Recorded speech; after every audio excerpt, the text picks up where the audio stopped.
नई Honda amaze हुई launch, जानेंगे इसमें क्या है खास। करेंगे होंडा कार्स इंडिया के मैनेजमेंट से खास बातचीत। बताएंगे रियल वर्ल्ड में कितनी प्रैक्टिकल है सुजुकी कटाना सुपर बाइक।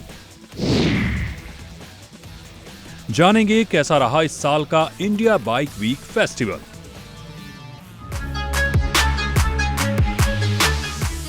नमस्कार दोस्तों, आपका स्वागत है हमारे फेवरेट शो जिग्निशन में। होंडा कार्स इंडिया ने हाल ही में ऑल न्यू होंडा अमेज को लॉन्च किया था। इस कार की शुरुआती कीमत 8 लाख रुपए रखी गई है। वहीं टॉप मॉडल की कीमत 10,90,000 रुपए एक्स शोरूम है। नए अपडेट में यह कार पहले से कितनी हुई एडवांस, देखिए इस खास रिपोर्ट में। तो आप इस वक्त जो कार देख रहे हैं ये है होंडा अमेज और पूरी तरीके से इसको अपडेट कर दिया गया है। ये है 2024 का मॉडल।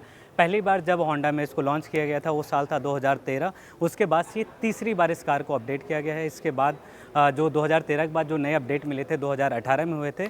फाइनली 2024 का ये लास्ट है। इस वक्त इस कार को पूरी तरीके से रिडिज़ाइन किया गया है। जैसे आप इसका फ्रंट प्रोफाइल देखेंगे तो ये इंस्पायर्ड है, इसकी जो डिज़ाइन है होंडा एलिवेट से। वहीं पर आप साइड में देखेंगे तो पूरी नई डिज़ाइन की आपको इसमें 15 इंच के अलॉय व्हील मिल जाएंगे। साइड प्रोफाइल जो है अभी हूबहू सेम ही है। यहाँ पे जो कमी खली है वो है यहाँ पर 360 कैमरा व्यू की, क्योंकि एडास लेवल 2 फीचर्स इस कार के अंदर मिल जाते हैं, जो कि इसमें अगर 360 कैमरा होता तो जो काफ़ी हेल्पफुल होता। वहीं पर इसकी जो रियर प्रोफाइल है यहाँ पर अगर हम आते हैं तो आप देखेंगे कि होंडा की जो बैजिंग है वो आपको यहाँ पे देखने को मिल जाएगी। और रियर आपको जो ये है टेल लाइट वो आपको LED में मिल जाएगा। तो वहीं अगर इसके बूट की बात करें तो 416 लीटर का इसमें बूट स्पेस मिल जाता है। यानी कि अगर आप अपने परिवार के साथ किसी लॉन्ग ट्रिप पे जाने का प्लान बना रहे हैं तो 4 से 5 सूटकेस आप इसके अंदर रख सकते हैं। वहीं पे इसके इंटीरियर पे आ जाते हैं। अब जानते हैं कि इसके इंटीरियर में क्या कुछ मिलता है नया। तो इस कार का इंटीरियर भी अपग्रेड कर दिया है। पहले से और भी ज़्यादा प्रीमियमनेस आपको इस कार के अंदर महसूस होगा। सबसे पहले आप देखेंगे यहाँ पे 8 इंच के फ्लोटिंग टच स्क्रीन दिया गया है, जिसके अंदर आप एक्सेस कर सकते हैं wireless charging, Apple CarPlay, Android auto. इसको आप वायर के जरिए भी एक्सेस कर सकते हैं, वहीं पर आप केबल के जरिए भी आप इसको एक्सेस कर सकते हैं। वहीं पर इसकी जो सीट है वो आप देखेंगे तो ये जो कार है इसके अंदर वेंटिलेटेड सीट आती है, अच्छा खासा स्पेस मिल जाता है। कंपनी का कहना है कि जो सेकंड रो है वहाँ पर भी अब एक अच्छा थाई सपोर्ट, हेड सपोर्ट वो मिलेगा। यानी कि अगर आपकी हाइट थोड़ी अधिक है, लगभग 6 फीट के आसपास है, तो आप भी इजीली इस कार को एक्सेस कर सकते हैं। इसके अंदर अगर आप बैठ के लॉन्ग ट्रिप पे जाते हैं तो आपको वहाँ पे कमी नहीं खलेगी। अन्य फीचर्स की बात करें तो इस कार के अंदर एडास लेवल 2 फीचर्स मिल जाते हैं, जिसके अंदर 28 से भी अधिक कनेक्टेड फीचर आपको मिल जाएंगे। वहीं पर इस कार के अंदर 6 एयर बैग हैं और इसके अंदर मिल जाता है 5 ईयर सब्सक्रिप्शन प्लान की सुविधा। यानी कि अगर आप इस कार को लेते हैं तो 5 साल तक आप सब्सक्रिप्शन सुविधा इस कार के साथ आपको मिलेगी और वहीं पे 3 साल की वारंटी मिलने वाली है। उसके अलावा आप इस कार के अंदर आप देखेंगे वेंटिलेटेड सीट तो है ही, साथ ही साथ इसमें टायर प्रेशर मॉनिटरिंग सिस्टम को भी ऐड किया गया है, जिससे आप कार के अंदर एक्सेस कर सकते हैं कि चारों टायरों में कितना हवा है, कितना नहीं है, कोई पंचर है कि नहीं, जो कि आपके रियल वर्ल्ड में काफ़ी हेल्प करेगा। इसके इंजन की बात करें तो इस कार के अंदर मिल जाता है 1.2 लीटर का 4 सिलेंडर इंजन, जो प्रोड्यूस करता है 110 न्यूटन मीटर की पीक टॉर्क। वहीं पे अगर आप देखेंगे इस कार को तो ये जो नए अपग्रेड में इसको पूरी तरीके से नया किया गया है। यानी कि exterior, interior and features and safety features wise भी अब जो होंडा अमेज है वो और भी ज़्यादा एडवांस हो गई है। चलिए अब जानते हैं कि कंपनी के टॉप मैनेजमेंट का क्या है इस पर कहना। ऑल न्यू होंडा अमेज को आज लॉन्च कर दिया है। उसकी जो शुरुआती कीमत रखी गई है वो है लगभग 8 लाख रुपए। और ये जो कार है काफ़ी खास इसलिए है क्योंकि 2013 में जब ये पहली बार लॉन्च हुई थी तब से लेकर आज तक 5.8 लाख से भी अधिक कस्टमर्स का भरोसा इस कार के ऊपर है। और अब कंपनी इसको और भी ज़्यादा एडवांस फॉर्मेट में लेकर आई है, जहाँ पर इस समय देश की सबसे सस्ती ये एडास लेवल 2 वाली कार हो चुकी है। और इस समय मेरे साथ मौजूद है कुणाल बहन जी, जो इस समय पूरा जितनी भी देख रेख है होंडा कार्स का इन्हीं के ऊपर सारी जिम्मेदारी है। इनसे हम सवाल करते हैं और जानते हैं कि इस कार में क्या कुछ है खास, क्या कुछ है ये अपने अलग सेगमेंट में। तो कुणाल जी बहुत बहुत आपका धन्यवाद। और ये कार काफ़ी अच्छी है। जो मेरा पहला सवाल आपसे यही था कि एडास लेवल 2 और ये जो सेगमेंट है यहाँ पे लोग पैसा देखते हैं, क्योंकि जो लोग हैं वो 10 लाख के अंदर कार चाहते हैं। तो वहाँ पे एडास लेवल 2 लेकर आना एक बहुत बड़ा चैलेंज होता है, क्योंकि जो प्राइस है उसको एक सेगमेंट में फिट करना बहुत मुश्किल होता है, तो आपने कैसे इसको किया? सबसे पहली बात, ये जो प्राइस अंडर 10 लाख्स है, ये एक लिमिटेड ऑफर प्राइस है। 45 डेज़ का हमने चैलेंज लिया है। जो हमारा मेन एंडेवर था वो ये था कि होंडा के जो लॉयलिस्ट हैं, जो होंडा के फ़ैन हैं, वो इस गाड़ी जो कि एडास एनेबल्ड कार है उसको एंजॉय कर सकें। बट पर्सनली मैं ये बिलीव करूँगा, सेफ्टी फॉर एवरीवन बहुत इंपॉर्टेंट चीज़ है। नॉट जस्ट कि जो गाड़ी चलाने वाले हैं, बट ऑल्सो जो रोड पे लोग हैं उनके लिए सेफ्टी बहुत इंपॉर्टेंट है। जैसा कि मैंने प्रेजेंटेशन में बताया, जो अगर आप डेटा देखें एक्सीडेंट्स का, मोस्टली एक्सीडेंट तब होता है जबकि ह्यूमन एरर हो या ह्यूमन नेग्लिजेंस हो। तो विद एडास ये सारी की सारा जो कंसर्न है ये काफ़ी हद तक चले जाता है। एंड हम बिलीव करते हैं, जैसे हमने दिखाया 2050 तक हम एक ऐसी सोसाइटी बनाना चाहते हैं जहाँ पे एक्सीडेंट फैटेलिटीज़ बिल्कुल ज़ीरो हो। उसके लिए एडास एक पहला स्टेप है। एंड ये पहला कोशिश नहीं है इस गाड़ी में, हमने सिटी में एडास दिया है, हमने एलिवेट में एडास दिया है। बट येस, इस प्राइस पे अंडर 10 लाख, यस, ये पहली हमारी बहुत मजबूत कोशिश है। एंड मैं यही चाहूँगा आपके थ्रू सारे कस्टमर्स इसका बेनिफिट उठाएं। But yes, price limited range 45 days की है। तो होंडा कार्स के लिए 2024 कैसा रहा, सेल्स कैसी रही और अभी आप आगे क्या प्लान कर रहे हैं? 2024 ओवरऑल इंडस्ट्री के लिए थोड़ा चैलेंजिंग है। फ्रेश डिमांड उतनी नहीं है as compare to the last year, because जो पेंट अप डिमांड थी वो थोड़ी कम हो चुकी है। बट येस, होंडा के लिए साल बड़ा अच्छा जा रहा है इन द सेंस, अगर आप एक्सपोर्ट और डोमेस्टिक मार्केट को मिलाएं, हमारी काफ़ी अच्छी ग्रोथ है। और मैं बड़ा होपफुल हूँ by end of this financial year हमारा एक्सपोर्ट प्लस डोमेस्टिक ऑपरेशन को अगर आप कंबाइन करेंगे, वो पिछले साल से इंडस्ट्री ग्रोथ से कहीं बेटर होगा। कुणाल जी, मेरा आखिरी सवाल है, क्योंकि जितने भी OEMs हैं वो इलेक्ट्रिक की तरफ ज़्यादा जा रहे हैं, काफ़ी चैलेंजिंग भी है क्योंकि लोगों की जो उसका जो पेनिट्रेशन है कम है, लोग थोड़ा कम उसमें इंटरेस्ट ले रहे हैं और काफ़ी OEMs के अच्छे खासे पैसे भी उसमें इन्वेस्ट होते हैं। तो अभी होंडा कार्स का इंडिया में इलेक्ट्रिक व्हीकल्स का लेकर क्या प्लान है? एंड इसी के साथ आपने अभी प्रेजेंटेशन में बताया था कि 2027 तक आप 3 नई गाड़ी लेकर आएंगे। Yes, so Honda globally committed है कि 2/3 of our sales globally, 2/3 of the sales will get electrified by the year 2030. 2040 तक Honda globally 100% सेल इलेक्ट्रीफाइड हो जाएगी। एंड इंडिया भी इस ग्लोबल मार्केट का एक बहुत इंपॉर्टेंट पार्ट है और इंडिया का फोकस बहुत है इंडियन मार्केट पे। तो जैसा कि आज हमने दिखाया 2026-27 के अंदर हम एक पहली इलेक्ट्रिक कार होंडा की लॉन्च करेंगे जो कि एक SUV होगी। वो हमारा पहला स्टेप है। उसके अलावा हमने जैसे बताया 3 न्यू नेम प्लेट्स हैं, वो सारी की सारी या तो हाइब्रिड हैं या इलेक्ट्रिक है। So this basically gives our commitment कि यस, हमें एक सस्टेनेबिलिटी की तरफ चलना है एंड वही लॉन्ग टर्म का प्लान है होंडा का। देश में इस समय प्रीमियम बाइक्स का चलन आप बढ़ते हुए देख सकते हैं। इसका ताजा उदाहरण इस साल लॉन्च हुई प्रीमियम बाइक से लिया जा सकता है। इसी कड़ी में आज हम एक सुपर बाइक का रिव्यू लेकर आए हैं। नाम है सुजुकी कटाना। ये कितनी प्रैक्टिकल है, राइडर्स के बीच क्यों पॉपुलर है, सिटी में चलाने पर कितनी कंफर्टेबल है, आइए जानते हैं इस रोमांचक टेस्ट ड्राइव से।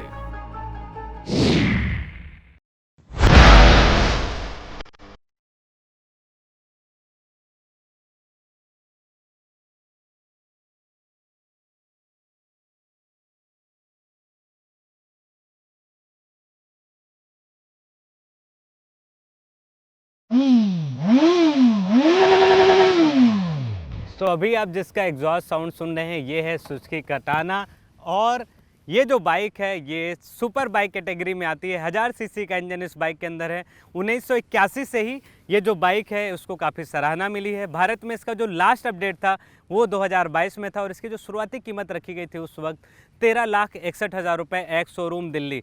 तो ये जो बाइक है वो राइडर कम्युनिटी में भी काफ़ी फेमस है। तो चलिए डिटेल में जानते हैं कि इस बाइक के साथ मेरा कैसा रहा राइडिंग अनुभव, कौन कौन से इसमें एडवांस और आधुनिक सुविधाएं मिलती हैं और ये जो बाइक है वो अपने सेगमेंट के अदर जो सुपर स्पोर्ट बाइक है उससे कितनी है अलग।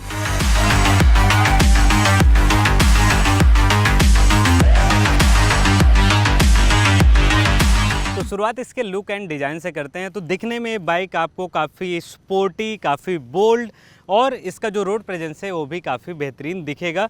वहीं पे ये फुल्ली फेयर्ड दिखेगी आपको। फ्रंट प्रोफाइल की अगर बात करें तो फ्रंट में आप देखेंगे कि एंगुलर शेप का आपको एक डिज़ाइन मिलेगी LED हेडलैम्प की और ये प्रॉपर जब रात को जलती है तो उस समय पे इसकी विजिबिलिटी भी काफ़ी बेहतर है, क्योंकि रात के समय में भी जब मैंने इसको चलाया था तो उस समय मुझे अच्छा खासा इस बाइक की विजिबिलिटी का अनुभव हुआ था। वहीं पर आप फ्रंट का जो आप टायर देखेंगे 17 इंच के अलॉय व्हील है और ये इक्विप्ड है वो है अपना ड्यूल डिस्क ब्रेक के साथ, जो क्योंकि ये ऑलरेडी स्पोर्ट बाइक है तो जाहिर सी बात है कि इस तरीके का जो ब्रेकिंग सिस्टम है, ट्रैक्शन कंट्रोल है, बाई डायरेक्शनल क्विक शिफ्टर है, ये सारी बेसिक चीज़ें इस सेगमेंट की बाइकों में ज़रूर आती हैं। वहीं पर आते हैं इसके साइड प्रोफाइल की, तो आप देखेंगे कि इसमें एक प्यारा सा इसका आपको इंडिकेटर दिख जाएगा और इंडिकेटर के ठीक ऊपर आपको कटाना की बैजिंग दिखी जाएगी, जो काफ़ी पॉपुलर है और ये जो डिज़ाइन है वो काफ़ी दिखने में कूल है।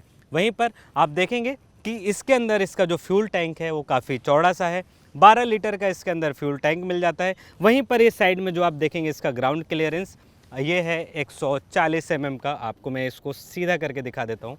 तो 140 mm का इसका ग्राउंड क्लियरेंस है, यानी कि जिसकी हाइट 5.5 से थोड़ा सा कम है तो उसको थोड़ी सी दिक्कत हो सकती है इस बाइक को संभालने में। लेकिन जब भी आप इस बाइक को स्टार्ट करेंगे और इसको जैसे आप चलाना स्टार्ट करेंगे तो उस समय पे आप काफ़ी बैलेंस्ड महसूस करेंगे। वहीं पे इसकी जो सीट हाइट है वो है 825 mm की और इसकी जो रियर टायर है ये काफ़ी चौड़े हैं क्योंकि स्पोर्ट कैटेगरी है अगेन। तो इसके अंदर मिल जाता है आपको 17 इंच के एलॉय व्हील और यहाँ पर आपको ड्यूल डिस्क ब्रेक नहीं मिलेगा, आपको काम चलाना पड़ेगा सिंगल डिस्क ब्रेक के। वहीं पर आप देखेंगे कि इस बाइक के अंदर आपको दिखेगा कि इसके अंदर जो भी फीचर्स के तौर पे जो सुविधाएं दी गई हैं वो काफ़ी आधुनिक है, यानी कि काफ़ी ये जो बाइक है टेक लोडेड है। तो चलिए देखते हैं कि टेक में इसमें क्या क्या वो फीचर्स मिलते हैं। तो फ्रंट में जैसे आप देखेंगे तो इसको आप फुली स्क्रीन आप देखेंगे जो डिजिटली है। इसके अंदर आप ढेर सारे सिस्टम देख सकते हैं, जैसे कि ट्रैक्शन कंट्रोल को एक्सेस करना और ढेर सारे मोड को आप यहां से बटन के माध्यम से एक्सेस कर सकते हैं। और इसका जो क्वालिटी है बटन की वो भी काफ़ी प्रीमियम है।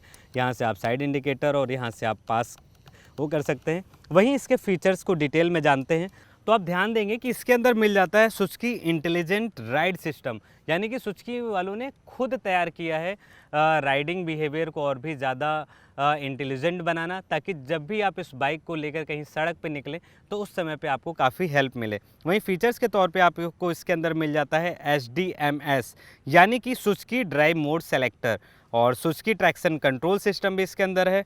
अन्य फीचर के तौर पे इसके अंदर आपको मिल जाएगा by directional quick shift system, ride by wire electronic throttle system, low RPM assist, Suzuki easy start system, multi function instrumental cluster आदि।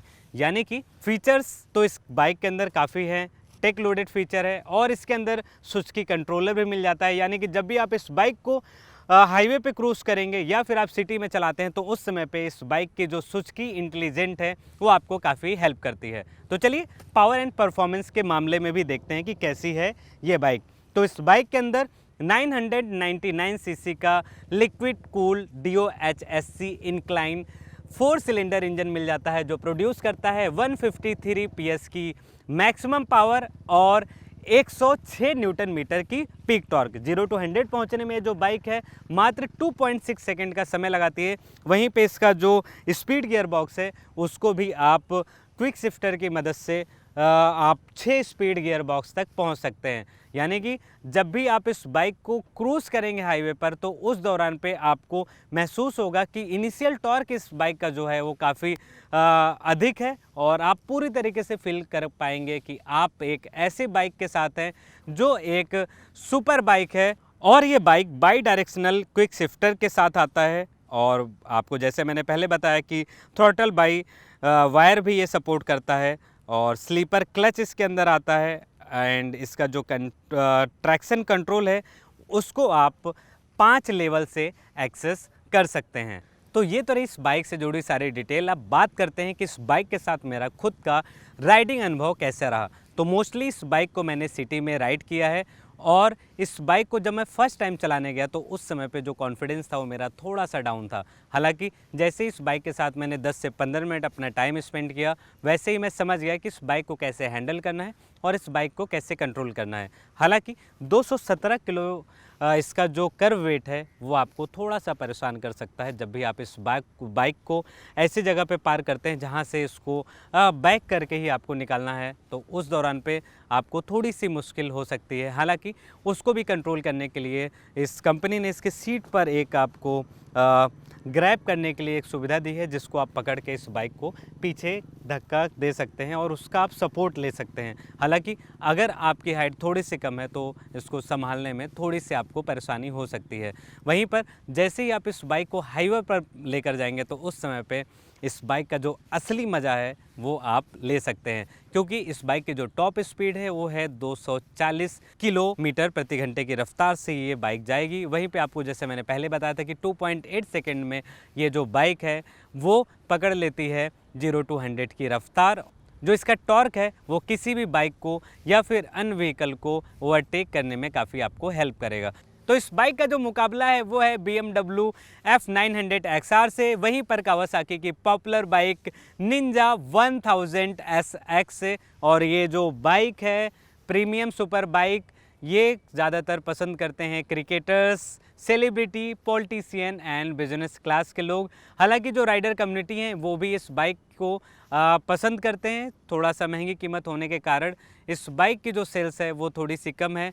हालांकि सिर्फ इस बाइक की बात ना करें, बल्कि ये पूरा जो सेगमेंट है उसकी जो व्हीकल यूनिट हैं वो थोड़ी कम बिकती हैं, जैसे कि लग्जरी कार सेगमेंट है। हालांकि पिछले कुछ समय से जो लग्जरी कार सेगमेंट है, ख़ास तौर पे 1 करोड़ को ऊपर वाली जो गाड़ियां हैं उनकी सेल्स और उसकी डिमांड बढ़ी है। इसी तरीके से हम उम्मीद कर सकते हैं कि इस तरीके की जो सुपर बाइक है जो 1000 सीसी के ऊपर आती है और उनका जो मिनिमम कॉस्ट है वो 12-13 लाख के ऊपर है, इन बाइक की जो सेल्स है वो आने वाले टाइम में बेहतरीन हो। हालांकि जो ऐसे लोग हैं जो अभी तक सुपर बाइक नहीं चलाए हैं, तो एक बार उनको मैं यही सलाह दूंगा कि आप अपने आसपास के किसी शोरूम में जाएं, जहां पर आप इस तरीके की सुपर बाइक का टेस्ट राइड ज़रूर लें।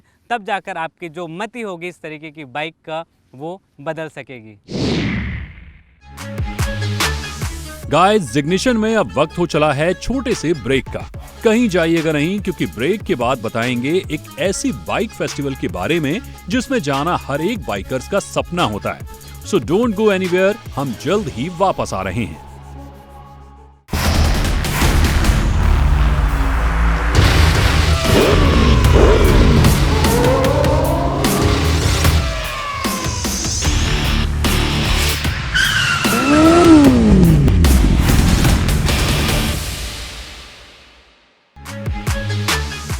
ब्रेक के बाद एक बार फिर से आपका स्वागत है। गोवा में हर साल इंडिया बाइक फेस्टिवल का आयोजन किया जाता है, जहां हर साल हजारों की संख्या में देश भर के राइडर्स अपनी बाइक से लंबी दूरी तय करके इस फेस्टिवल में हिस्सा लेते हैं। इस फेस्टिवल में ऐसा क्या है खास, इस रिपोर्ट में देखिए। तो फ्रेंड्स, इस वक्त मैं हूं इंडियन बाइक वीक में, जहां हर साल हजारों की तादाद में ढेर सारे बाइकर्स आते हैं और अपना स्टंट दिखाते हैं। ढेर सारी बाइकिंग कम्युनिटी के लिए यहाँ पे ढेर सारी खास सुविधाएं हैं। अब क्या होता है इंडियन बाइक वीक, डिटेल में जानते हैं और ये भी जानते हैं कि 2024 इंडियन बाइक वीक यानी IBW में क्या कुछ हुआ खास।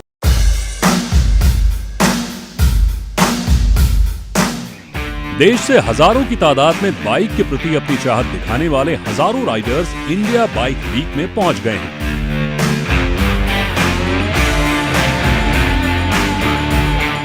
2 दिन के इस बाइक फेस्टिवल में जश्न मनाने के लिए रोजाना 10,000 से अधिक राइडर्स यहाँ हैं। इस फेस्टिवल में जहां नजर डालें दूर दूर तक नजर आती हैं केवल बाइक्स। यही नहीं, क्लासिक बाइक्स के अलावा अतरंगे मॉडिफाइड बाइक्स को भी आप जिधर नजर फेरेंगे उधर देख सकते हैं। यहाँ पर तमाम तरह के उत्सव और लजीज व्यंजनों का लुत्फ उठाते हुए लोगों को आप देख सकते हैं। सिर्फ बाइक से नहीं, कई वैरायटी के राइडिंग गियर, हेलमेट और बाइक के एक्सेसरीज को भी देखा गया। राइडर्स न केवल उत्सव का आनंद लेते हुए दिखे, बल्कि उनको ढेर सारी शॉपिंग करते हुए भी देखा गया। इंडिया बाइक वीक 2024 के बहाने हमें एक से बढ़कर एक मॉडिफाइड बाइक्स को देखने का मौका मिला, जहां पर इन बाइक्स को बनाने वालों से मुलाकात करके आप अपनी भी बाइक्स को मॉडिफाई करवाने की जानकारी ले सकते हैं।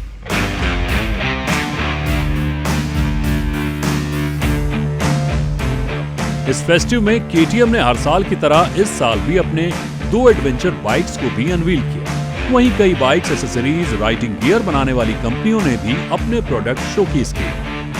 सिर्फ बाइक्स ही नहीं, अगर खाने पीने के शौकीन हैं तो आपकी शौक को पूरा करने के लिए यहाँ एक से बढ़कर एक लाजवाब फूड का ऑप्शन मिलेगा, जहाँ पर आप अपने पसंदीदा खाने का लुत्फ और म्यूजिक कॉन्सर्ट का लुत्फ उठा सकते हैं। रात होते ही इस फेस्टिवल में भीड़ जमा होने लगती है, जहां राइडर्स अपने बाइकों से करतब दिखाते काफी उत्साह में दिखाई देंगे और 8-9 बजे के बाद लाइव म्यूजिक शो और लाइव परफॉर्मेंस में थिरकते हुए भी दिखेंगे। तो इस तरह से हजारों की तादाद में राइडर्स ने इस इंडिया बाइक वीक में हिस्सा लिया और खूब ढेर सारी मस्ती की। अगर आप भी इस फेस्टिवल का हिस्सा बनना चाहते हैं तो आपको इंतजार करना होगा दिसंबर 2025 में। आप अगले साल दिसंबर में गोवा घूमने की प्लानिंग कर सकते हैं। इस फेस्टिवल का पार्ट बनने के लिए आपको इंडिया बाइक वीक के ऑफिशियल वेबसाइट पर जाकर रजिस्ट्रेशन कराना होगा। तो आज के हमारे इस शो में फिलहाल इतना ही। अगर आपके पास ऑटो से लेकर कोई भी सवाल हो तो आप हमें ट्विटर और फेसबुक पर रीच आउट करिए, हम आपके सवालों के जवाब जरूर देंगे। मिलते हैं अगले हफ्ते कुछ और नए अपडेट्स के साथ। Till then take care, keep watching Zee Business. जय हिंद।